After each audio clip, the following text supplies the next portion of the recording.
So my senior project was the Clyde Brown Pen Pals. My name's Trusevitch, and my senior project was the Clyde Brown Pen Pals. My central question what are the steps to organizing the pen pal relationship between Mr. Bigelow's Period 6 class and Miss Carlson's class? The outline of my presentation, so we have my mentor report, my mentors, the vision of a graduate, why this project, what I accomplished, the timeline I followed, my research reports, pictures I've taken over the year, and then the Clyde Brown visits and the reflection and advice. My mentors were Mr. Bigelow and Miss Carlson. They are the teachers of both of the classes. They help support me with ideas, suggestions, and supplies throughout the year, and they're both great teachers.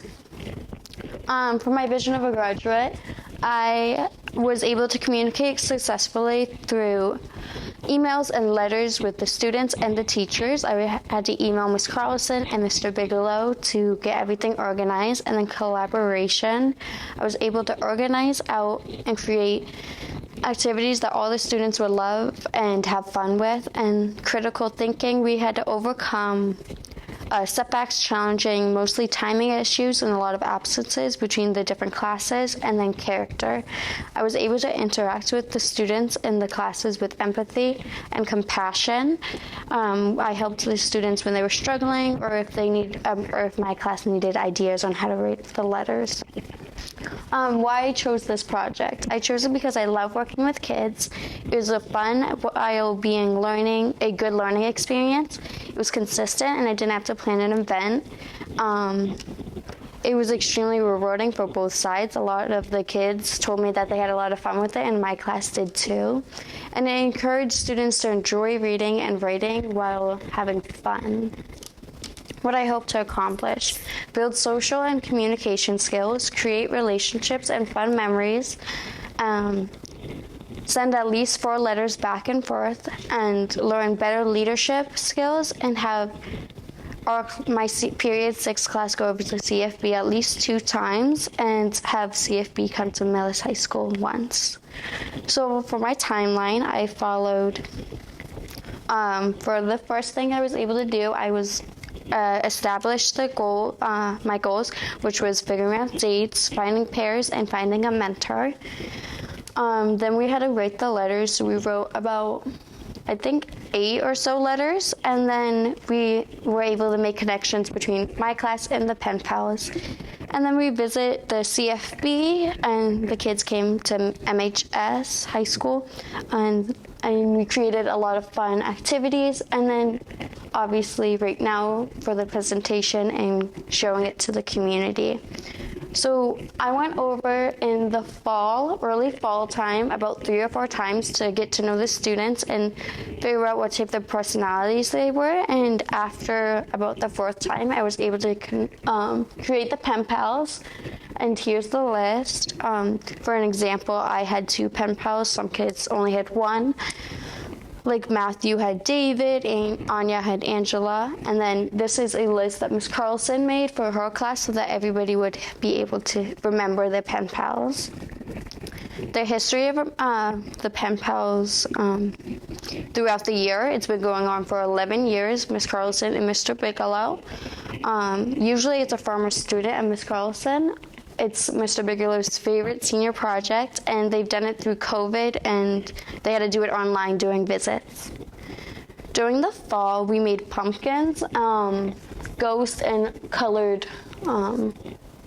Halloween-themed pictures, and the kids loved doing that. They had a lot of fun. While the winter time, we had I had created a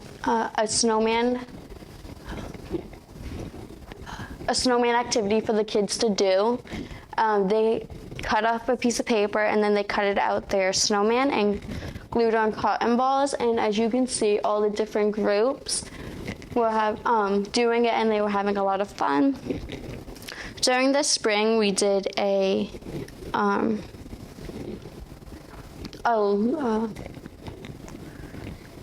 finding the certain pictures, the pot of gold at the end of the rainbow, and then lastly the leprechaun. And they would cut and glue out all the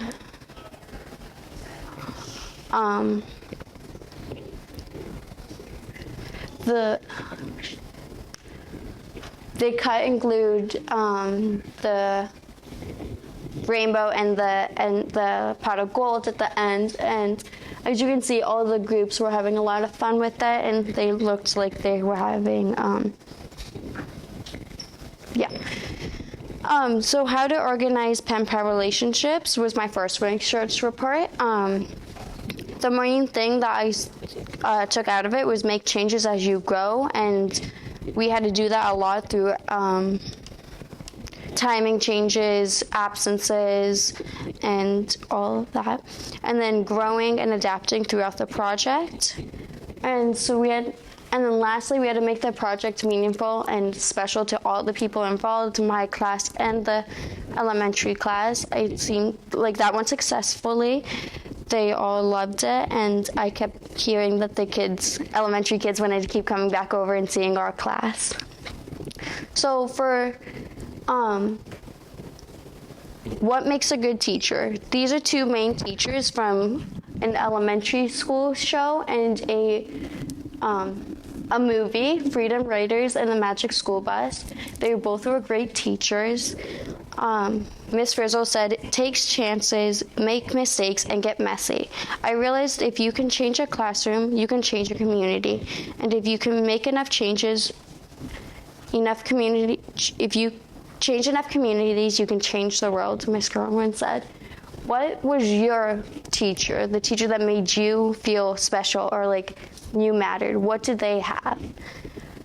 A lot of them had a good environment that made you feel safe, happy, and connected with everyone involved.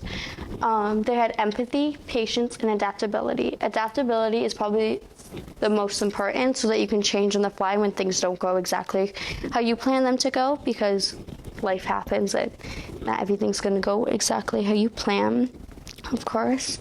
And then different learning styles. I had to research because not all kids learn the same way, and I thought it would be a great way to be able to work and help with all the kids. The multiple intelligence theory, it basically explains how no student works exactly the same, and you're not going to have the same learning strategy, even though it could be close to another kid's. And then the 4 main learning styles, which is tactile, hands-on, auditory, reading, and visual. But there is other ones, which it comes with the learning intelligence theory below.